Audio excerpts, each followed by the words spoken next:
Okay, so students, let us start with the last topic of our calculator series, that is stats mode. Very important students, very important especially for ACET and CS1 students point of view.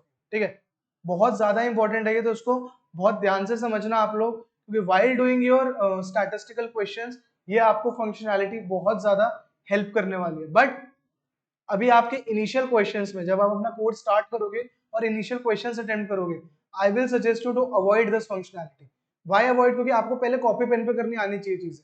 ठीक है, क्योंकि calculator तो आपको directly values दे देगा, तो यहाँ से अगर आपको अंडरस्टैंडिंग अपनी बहुत अच्छे से इंक्रीज करनी है, सो आई विल सजेस्ट यू पहले आपको कॉपी पेन से करना है और उसके बाद आप अपने कैलकुलेटर्स में स्टार्ट्स मोड का यूज करो. ठीक है, तो let us understand what's there in stats mode and how it is going to help us in solving questions, in solving stats question. So students, quickly press mode. Quickly press mode. So there are three modes available: computational, statistics, and table. So two modes we have already discussed in our previous sessions. Computational mode and table mode we have already discussed. क्योंकि अब आप बोलोगे sir अपने computational mode कब discuss करा? बेटा जो भी हमने कैलकुलेशन देखी थी वो computational mode ही देखी थी. Computational mode is means normal maths mode. ठीक है, तो बाय डिफॉल्ट जब आप अपनी कैलकुलेटर की मेमोरी भी इरेज करते हो तो बाय डिफॉल्ट आपको मोड 1 पे ही लेके जाता है. Now let us understand what is there in the stats mode. So press 2. 2 press करने के बाद आप बेटा आपको 8 फंक्शंस दिखेंगे यहाँ पे. ठीक है, 8 फंक्शंस दिखेंगे. 1 var a plus bx dash plus cx square plus then ln x then e raised to power x then a dot b raised to power x then a dot x raised to power b and then 1 by x. तो यहाँ पे आपको अपने actual science में सिर्फ पहले दो functions की ही जरूरत पड़ेगी, one variable and two variable a plus b x. One variable की जरूरत पड़ेगी आपको अपने नॉर्मल मीन निकालने के लिए, स्टैंडर्ड डिवीजन निकालने के लिए, और टू वेरिएबल की आपको जरूरत पड़ेगी किसमें? Correlation and regression. तो ये आपका आगे का पार्ट है करिकुलम का, उसको हम बहुत ध्यान से तब समझेंगे कि कोरिलेशन क्या होता है, रिग्रेशन कैसे करते हैं. वो हमारा आज की क्लास का स्कोप नहीं है. आज हम सिर्फ ये देखेंगे कि इसकी क्या जरूरत पड़ेगी और इसकी क्या हेल्प लगेगी हमें वो क्वेश्चन सॉल्व करने के लिए. देखें, तो पहले हम अपने फर्स्ट मोड पर डिस्कस करते हैं. अब जरूरी नहीं है कि बाकी जब चीजें आप कर नहीं सकते इस कैलकुलेटर में, इस कैलकुलेटर में बहुत सारी फंक्शनैलिटीज है, लेकिन हम अपने सेशंस में सिर्फ क्या टारगेट कर रहे हैं कि जो आपको फंक्शनैलिटीज एक्चुअल में हेल्प करेगी. ठीक है, सिर्फ हम उसको समझने की कोशिश कर रहे हैं. So let us understand what is there in the one variable mode. तो बेटा अगर आपका वन वेरिएबल मोड पे आना है तो क्या प्रेस करना पड़ेगा? 1. तो जब आपने 1 प्रेस करा तो आपके पास ऐसा एक टेबल बन गया. तो यहाँ पे आपको बोला है कि x मेरा वेरिएबल है and put values in x and put values in x. Getting it और नॉट? Quickly tell me. फिर से दिखाऊं मैं क्या कैसे गया यहाँ पे. So I have pressed first mode, then stats and then one variable. अब यहाँ पे बेटा हमें एक डेटा डालना पड़ेगा, तो मैं आपको एक डेटा लिखवा रहा हूँ, उसको हम टाइप करेंगे और उसका हम क्या निकालने की कोशिश करेंगे? मीन, स्टैंडर्ड डेविएशन, वेरिएंस, ये सब quantities. So right this data. So x eyes मेरी क्या क्या वैल्यू ले सकते हैं? 124, 122, 130, 125 and 132. So this is a particular data. ठीक है, एक पर्टिकुलर सेट ऑफ डेटा है. अब यहाँ पे हमें क्या निकालने को बोला है? हमें यहाँ पे बोला है आप निकाल के बताओ हमें मीन, स्टैंडर्ड डेविएशन और वेरिएंस. तो बेटा एक चीज आप एक्चुअल में और पढ़ोगे. अब यहाँ पे हम सिर्फ इसको स्टैंडर्ड डेविएशन नहीं बोलेंगे, ये हमें एक छोटा सैंपल गिवन है ना, तो यहाँ पे हम बोलेंगे सैंपल स्टैंडर्ड डेविएशन और सैंपल वेरिएंस. अब आप बोलोगे सर अगर हम सैंपल नहीं लगाते तो उसमें क्या डिफरेंस आ जाएगा? तो बेटा अगर आप सैंपल टर्म नहीं लगाते तो उसको हम क्या मानेंगे? वो पॉपुलेशन मीन और पॉपुलेशन वेरिएंस के बारे में बात करें. अब आप कहोगे दोनों में डिफरेंस क्या है, तो मैं आपको डिफरेंस का भी एक छोटे से एग्जांपल समझा देता हूँ, ऑल्दो इसको हम बहुत डिटेल में अपने करिकुलम में डिस्कस करने वाले हैं. जैसे अगर मैं आपको बोलूं कि मुझे हमारे दिल्ली के नॉर्थ कैंपस एरिया का कोई डेटा चाहिए, तो बेटा दिल्ली के नॉर्थ कैंपस एरिया वो एक आपका सैंपल हो गया किसका? That is a sample of Delhi city. और दिल्ली अपने आप में एक सैंपल है इंडिया का, और इंडिया अपने आप में एक सैंपल है वर्ल्ड का. तो ये मतलब है सैंपल और पॉपुलेशन में. तो अगर मैं नॉर्थ कैंपस के भी एक पर्टिकुलर ब्लॉक को पकड़ लूं, ठीक है, या फिर नॉर्थ कैंपस के एक मैं पर्टिकुलर कॉलेज को पकड़ लूं, मान लो रामजस कॉलेज को, तो रामजस कॉलेज अगेन सैंपल हो गया किसका? नॉर्थ कैंपस का. तो ये हमारा फर्क है सैंपल में और पॉपुलेशन में। तो ये जब हमारा हम स्टैट्स में क्या देखते हैं, जब हमारा डेटा छोटा होता है 30, 40, 50, 100 तक, मतलब जिसको हम क्वांटिफाई कर पा रहे हैं उसको हम क्या बोलेंगे, सैंपल। लेकिन अगर कोई ऐसा डेटा आएगा जिसको हम क्वांटिफाई नहीं कर पा रहे, ठीक है, उसका हमें एग्जैक्ट नंबर अप्रोक्सीमेटली पता है, एग्जैक्टली नहीं पता, उसको हम बोलेंगे वो हमारा पूरा पॉपुलेशन है, पूरा पॉपुलेशन है। तो उन दोनों के फॉर्मूले में भी डिफरेंस है। तो डिफरेंस क्या है, मैं आपको वही बता देता हूँ। मीन तो दोनों का सेम रहेगा, मीन तो सिंपल होता है, सारी ऑब्जर्वेशंस को ऐड कर दो, डिवाइड बाय n। लेकिन वेरिएंस के फॉर्मूले में फर्क आएगा। तो जब आप अपने सैंपल वेरिएंस का फॉर्मूला पढ़ रहे होगे तो वो क्या पढ़ोगे आप, सो सैंपल वेरिएंस को आप रिप्रेजेंट करोगे एस स्क्वायर से, that will be equals to 1 by n minus 1 summation xi square minus n x bar square. और जब आप पॉपुलेशन वेरिएंस का फॉर्मूला पढ़ रहे होगे बेटा, तब इसमें n माइनस 1 की जगह आप n पढ़ोगे। उसको रिप्रेजेंट कैसे करेंगे, sigma square will be equals to 1 by n summation xi square minus n x bar square. तो ये फर्क है। तो हम 99.9% टाइम अपने स्टैटिस्टिक्स में यही वाला फॉर्मूला यूज करने वाले हैं। तो ये वाला फॉर्मूला सिर्फ अपने एस्टिमेटर्स एस्टिमेट करने के लिए करेंगे, not required at this point of time. ठीक है, तो अब हम देखते हैं इस डेटा का हम mean, sample variance and sample standard division कैसे कैलकुलेट करेंगे यूजिंग दिस स्टार्ट्स फंक्शन और आवर कैलकुलेटर। तो बेटा सबसे पहले हमें डेटा टाइप करना पड़ेगा। डेटा कैसे टाइप करेंगे, एनीवन इन द क्लास? तो सिंपल, हमारे पास पहली वैल्यू क्या है 124, आई विल बी प्रेसिंग 1 2 4, और अब मुझे इसके अंदर एंटर करवानी है, तो एंटर करवाने के लिए I will be pressing equals to, then next value is 122 1 2 2, then again equals to, next value is 130 130, the next value is 125 and the last value is 132. So students quickly tell me, क्या सबने अपना data enter कर दिया calculators में?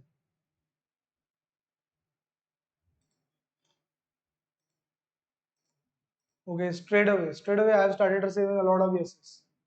अब मैं क्या करूंगा बेटा, कि डेटा एंटर करने के बाद आप एक बार फिर से एसी प्रेस कर दो। ठीक है, अब एसी प्रेस करने के बाद अब आपको एक और की का बहुत ज्यादा हेल्प चाहिए होगा। कौन सी की का? आप ये देखो, 0 के ऊपर 1 की है और 1 के ऊपर क्या लिखा हुआ है, 1 के ऊपर आपको स्टैट्स मोड लिखा हुआ है। ठीक है, अब ये स्टैट्स मोड आपको हेल्प करेगा आपकी वैल्यूज कैलकुलेट करने के लिए। लेकिन उस स्टैट्स मोड पे आना कैसे है, येलो में लिखा हुआ है तो शिफ्ट प्रेस करके, तो शिफ्ट 1। अब शिफ्ट 1 करने के बाद हमें ये 5 ऑप्शन दे रहा है, टाइप, डेटा, सम, वेरिएंस, मिन मैक्स। ठीक है, तो अगर मैं आपको 2 प्रेस करूं तो देखो वापस ही हमें किस पे ले आया, जो हमने डेटा एंटर करा। Then again I will be pressing shift 1। Shift 1 के बाद अगर मैं 3 पे जाऊं, अब 3 पे देखो मुझे दो क्वांटिटी दे रहा है, समीशन एक्स स्क्वायर। तो दोनों में फर्क क्या है, समीशन एक्स क्या करेगा, जो भी हमने डेटा एंटर करा होगा उनका सम करके दे देगा। तो वैसे भी अगर आपको मान लो 100 वैल्यूज का सम चाहिए, ठीक है, तो आप डायरेक्टली एंटर कर करके स्टैट्स मोड पे जाके ये समीशन एक्स देख सकते हो 2 एंटर करके। ठीक है, मान लो अगर आप स्टैट्स की कोई चीज नहीं भी कर रहे, आप 100 टू 100 नंबर्स का सम करने की कोशिश कर रहे हो, तो वो भी ये वाला काम कर देगा। इसमें आपको हेल्प क्या लगेगी, कई बार होता है ना, हम एडिशन करने के बाद देखते हैं यार हमारा आंसर मैच नहीं हो रहा, क्या एक दो वैल्यू हमने गलत एंटर तो नहीं करी, तो आप उन वैल्यूज को भी चेक कर सकते हो अपने डेटा में दोबारा जाके। लेकिन अगर आप नॉर्मली कर रहे होगे, वैल्यू करके फिर प्लस, देन वैल्यू करके फिर प्लस, तो बहुत लंबा आपका डेटा अनऑर्गेनाइज तरीके से आ जाएगा। तो ये ऑर्गेनाइज तरीके से आप अपनी कैलकुलेशंस कर सकते हो। गेटिंग इट और नॉट स्टूडेंट्स? तो अब मैं यहाँ पे क्या प्रेस करूंगा, I will be pressing 2 then equals to. जब मैंने 2 इक्वल्स टू दबाया तो देखो मेरा कितना आ गया, 633। 633 is the sum of this data. Okay, अब नेक्स्ट चलते हैं, अब हम इन वैल्यूज का स्क्वायर का सम देखते हैं। स्क्वायर का सम कैसे देखेंगे, again press shift 1 then 3 and then press 1। तो ये क्या बोल रहा है, समीशन एक्स स्क्वायर मींस हर एक टर्म के स्क्वायर का sum, and then press equals to, see here 80209। Getting it? Next चले, तो आप कहोगे सर ये तो हमने देखना नहीं था, हमने तो मीन वेरिएंस देखना था। बेटा बिल्कुल चलते हैं मीन वेरिएंस में। अब सबसे इंपॉर्टेंट की यहाँ पे क्या है हमारी 4 वेयर। अब वेयर के अंदर भी हमें 4 वैल्यूज दी हुई है, n, x बार, सिग्मा s, एस एक्स। तो एक एक टर्म समझो क्या है, n क्या बताएगा आपको कितने नंबर ऑफ वैल्यूज आपने एंटर करी। तो अगर मैं 1 दबा के एंटर करो, तो 5 हमने वैल्यूज डाली थी, तो it is showing me 5। Then I will again press shift 1 var. अब मैं x बार के अंदर जाऊंगा तो मुझे क्या दे देगा, मीन।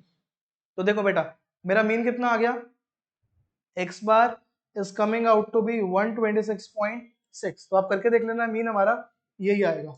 ये बहुत हेल्पफुल है, जब हमारे पास लॉन्ग डेटा आएगा ना 15-20 वैल्यूज का, तो आपको करके देखने की जगह डायरेक्टली पुट करोगे, आपको मीन आ जाएगा। ठीक है, अब मीन आ गया, अब हम देखते हैं वेरिएंस। वेरिएंस कैसे देखेंगे, again I will go to 4 var. और अब देखो बेटा मैंने आपको बताया था ना, एक पॉपुलेशन वेरिएंस होता है, एक सैंपल वेरिएंस होता है, तो हम कभी भी 3 डिजिट नहीं यूज करने वाले, हम कभी भी सिग्मा एक्स नहीं यूज करेंगे, हम एस एक्स यूज करेंगे। और यहाँ पे हमें डायरेक्टली वेरिएंस नहीं दे रहा, यहाँ पे हमें सैंपल स्टैंडर्ड डेविएशन दे रहा है। तो if you press 4 it will give you sample standard deviation. So I am pressing 4, 4.219004622। तो ये हमारा क्या है, ये हमारा सैंपल स्टैंडर्ड डेविएशन है। तो स्टैंडर्ड डेविएशन से वेरिएंस पे आना है, तो मैं क्या करूंगा, इसका स्क्वायर। तो स्क्वायर करने के बाद 17.8 आ गया। सो 17.8 इज माय वेरिएंस। तो डायरेक्टली मुझे क्या दे रहा है, ये स्टैंडर्ड डेविएशन। स्टैंडर्ड डेविएशन की जगह अगर मुझे वेरिएंस चाहिए तो मैं इसका स्क्वायर कर दूंगा। Students quickly tell me, getting it और not? It is pretty straight forward.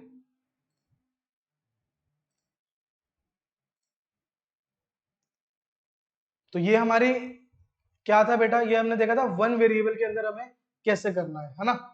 One variable के हमने कैसे देखना है। अब हम टू वेरिएबल की बात करें, टू वेरिएबल बेटा उससे भी ज्यादा हेल्पफुल होगा आपको डेटा के लिए। अभी आपको समझ आएगा जब आप अपने आगे वाले कोर्स में अपना कोरिलेशन, रिग्रेशन ये सब कैलकुलेट करने की कोशिश कर रहे होगे, तो कैलकुलेटर आपको ऑटोमेटिकली दे देगा, लेकिन ऑब्वियसली आपको स्टेप्स करके दिखाने पड़ेंगे एग्जाम में। चलो देखते हैं। तो अभी के लिए मैं अपना पहले फिर से डेटा क्लियर कर देता हूँ। Shift 93 equals to AC। तो मेरे सारे कैलकुलेटर ने अपनी मेमोरी इरेज कर दी। ठीक है, यहाँ पे भी हम न्यू शीट लेते हैं और न्यू डेटा में आपको एंटर करने के लिए बताऊंगा। तो सबसे पहले हम डेटा लिख लेते हैं कि डेटा हमारा क्या है।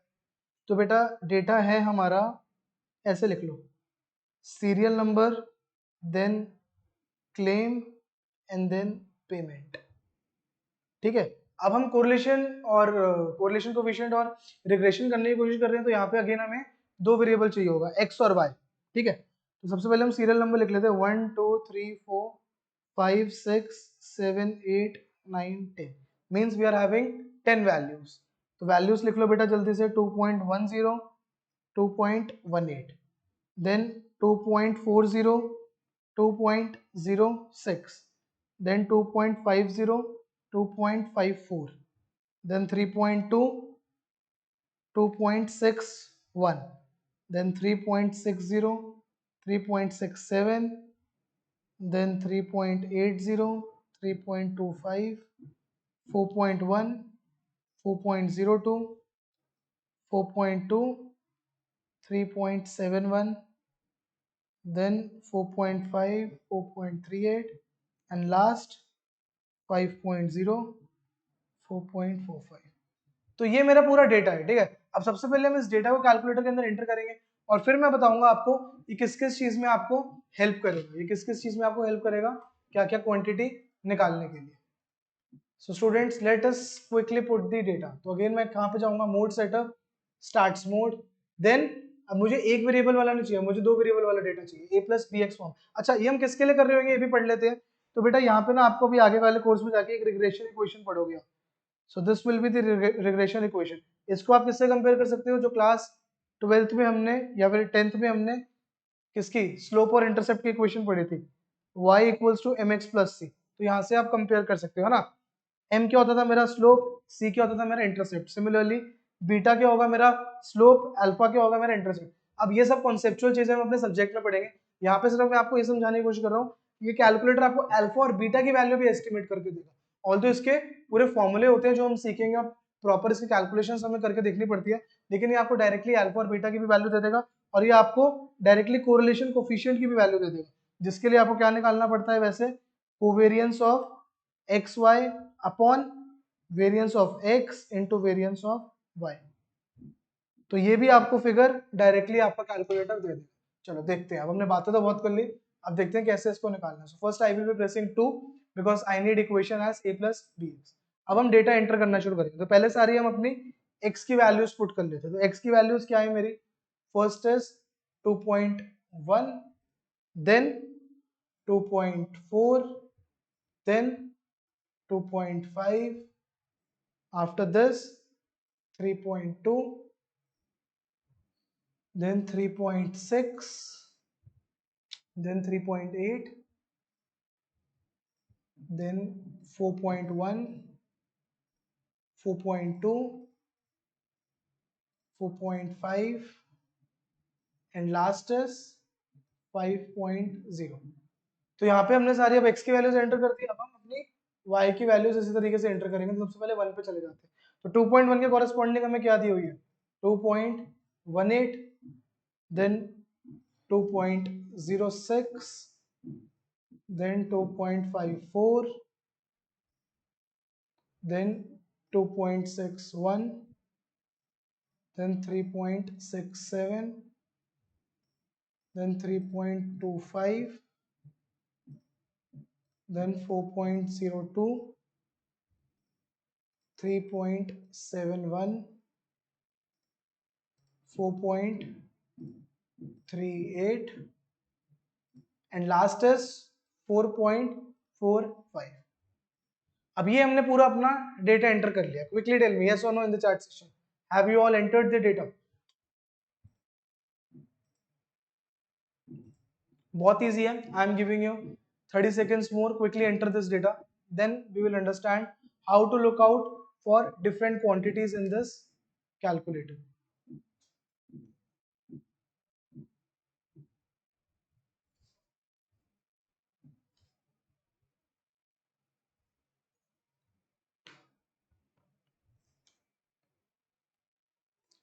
Okay, straight away I have started receiving a lot of yeses.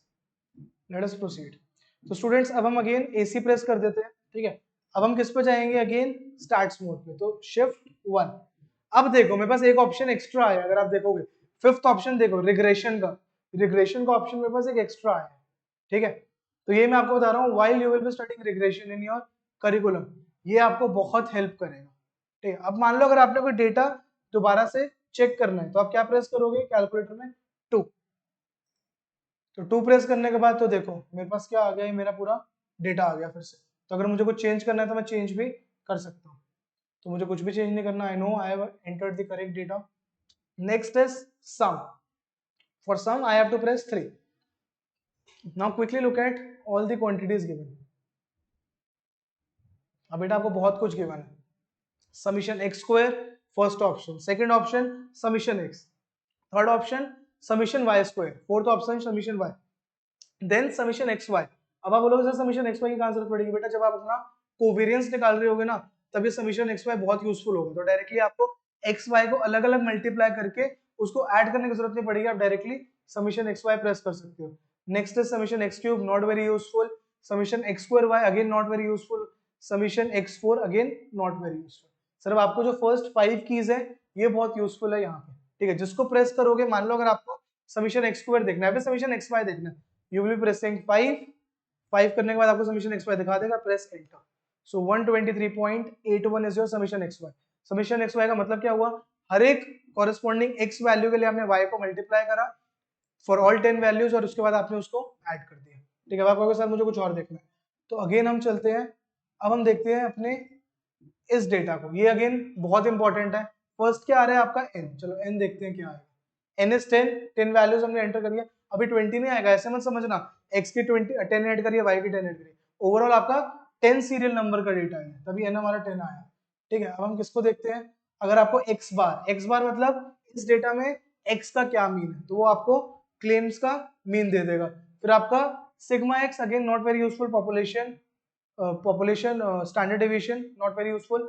Next is SX, very useful. ये क्या बता रहा है आपको? Sample standard deviation of x। फिर y बार, y का मीन मींस पेमेंट वाला जो हमारा कॉलम था उसका mean. Next is sigma y, not useful. Last is SY, again standard deviation of y, sample standard deviation of y, very useful. तो मान लो अगर मुझे यहाँ पे sample standard deviation of y देखना है, तो I will be pressing 7 and then equals to, so 0.891865,087 is my sample standard deviation of y। फिर से चलें, चलो अब हम देखते हैं रिग्रेशन के अंडर क्या क्या गिवन है अभी, ऑल्दो आपको इतना ये क्लियर नहीं होंगी चीजें, जब आपने करिकुलम में पढ़ लोगे तब इसको दोबारा वीडियो को रिवॉच करना, तब आपको समझ आएगा इस फंक्शनैलिटी की क्या यूजफुलनेस है। तो अब देखो हमें क्या बोल रहा है, यहाँ पे आपको क्या क्या मिल सकता है। अगेन यहाँ पे आपको फर्स्ट 3 जो आपको दी हुई है वो सबसे ज्यादा इंपॉर्टेंट है। ए एस्टिमेट कर रहे हो, मैंने आपको बताया था ना इस इक्वेशन में आपको ए क्या है, तो कैलकुलेटर इस इक्वेशन को ऐसे लिख रहा है y equals to a plus b x. तो ए क्या है आपका, a is your intercept parameter. तो देख रहे हो डायरेक्टली आपको इस डेटा के हिसाब से इंटरसेप्ट पैरामीटर दे देगा। बी क्या है आपका, स्लोप पैरामीटर, अगेन इस डेटा के हिसाब से आपको स्लोप पैरामीटर दे देगा। और आर क्या है आपका, r is your correlation coefficient. तो जो ये आपका पूरा फॉर्मूले से निकल के आता है। तो सबसे पहले कोरिलेशन कोफिशिएंट देखें 3.958। तो बेटा आपने पढ़ा होगा ये क्लास 12 तक भी, कोरिलेशन कोफिशिएंट अगर 1 के पास हो तो हम क्या बोलते हैं इसको, पॉजिटिवली कोरिलेटेड। और अगर पूरा 1 हो जाए तो हम क्या बोलते हैं, परफेक्टली पॉजिटिवली कोरिलेटेड, है ना। लेकिन अभी 0.95 है तो आप ये बोल सकते हो जैसे जैसे x बढ़ रहा है वैसे वैसे ही आपका y बढ़ेगा, और क्वांटिटी भी ऑलमोस्ट सेम ही है। और अगर ये मान लो माइनस 0.958 होता तो वहां पे हम क्या बोलते हैं, जितनी क्वांटिटी से x इंक्रीज हो रहा है उतनी क्वांटिटी से ही y डिक्रीज हो रहा है। अगेन ये सब हम चीजें बहुत डिटेल में पढ़ेंगे अपने कोर्स में, सिर्फ मैं आपको बता रहा हूँ कि डायरेक्टली आप कैलकुलेटर से कैलकुलेट कर सकते हैं। गेटिंग इट और नॉट। और देखें अगेन अब अपना स्लोप और इंटरसेप्ट पैरामीटर देखते हैं। तो उसके लिए हमें जाना पड़ेगा अपने रिग्रेशन वाले मोड पे। तो देखो अगर मान लो मुझे इंटरसेप्ट एस्टिमेट करना है, सो इंटरसेप्ट क्या होगा इस इक्वेशन का, 0.163633। अगेन अब मुझे अगर स्लोप देखना है तो मैं क्या दबाऊंगा 2, तो मुझे डायरेक्टली स्लोप मिल जाएगा 0.88230। तो देख रहे हो कितना यूजफुल की है ये हमारे लिए। तो सबसे इंपॉर्टेंट फंक्शनैलिटी है बेटा यहाँ पे कैलकुलेटर की, तभी मैंने इसको लास्ट के लिए रखा था। अब लास्ट क्या है, min max. Although min max आपको इतना जरूरत नहीं पड़ेगी अपने डेटा में, हम बहुत बहुत बड़े डेटा की बात नहीं कर रहे होते यहाँ पे, लेकिन फिर भी एक और फंक्शनैलिटी गिवन है आपके कैलकुलेटर में। तो देखो क्या क्या गिवन है, minimum of x, minimum of y, maximum of x, maximum of y. Mean सारे एक्स की वैल्यूज में सबसे छोटी वैल्यू क्या है, सारे वाई की वैल्यू में सबसे छोटी, सबसे बड़ी एक्स में, सबसे बड़ी वाई में। तो ये सारी चीजें आपको इस कैलकुलेटर में गिवन है। Students, quickly tell me, is it clear to you all or not? Yes or no in the chat section.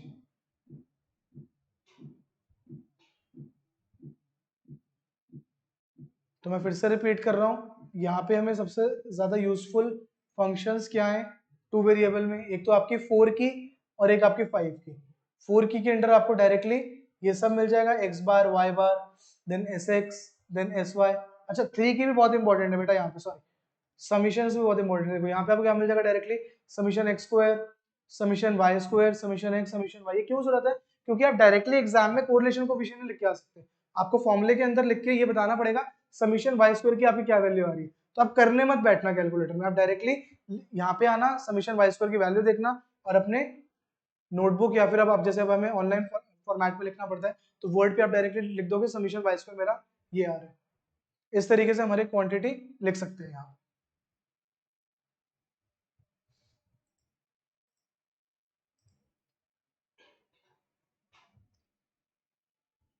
Students, clear?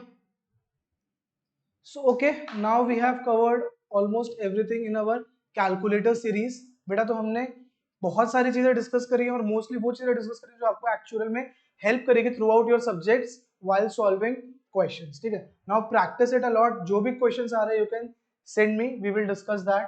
Okay, so this completes our calculator series, students. I will wish you all the best.